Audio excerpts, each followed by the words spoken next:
અરવલ્લી જિલ્લામાં આઈપીએસ અધિકારી મનોજ નીનામાના રાજીનામા બાદ પ્રથમવાર મીડિયા સામે આવ્યા હતા। ગાંધીનગરથી શામળાજી પહોંચેલા મનોજ નીનામાએ જણાવ્યું કે 42 વર્ષની નોકરી બાદ તેમણે રાજીનામું આપ્યું છે। તેમણે કહ્યું કે સમાજનું ઋણ તેમના પર છે અને તેને જવાબદારી સમજી આગળ વધશે।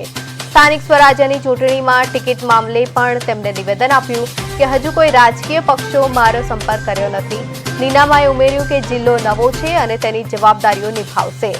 રાજનીતિમાં પ્રવેશના સંકેત આપતા તેમણે સ્પષ્ટ કર્યું કે અગાઉ સેન્સ પ્રક્રિયા દરમિયાન તેઓ ભાજપ કાર્યાલય ખાતે જોવા મળ્યા હતા।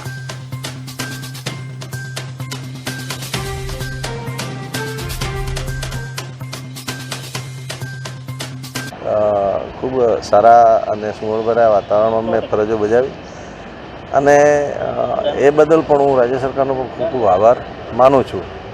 સાથે સાથે હું ટ્રાઇબલ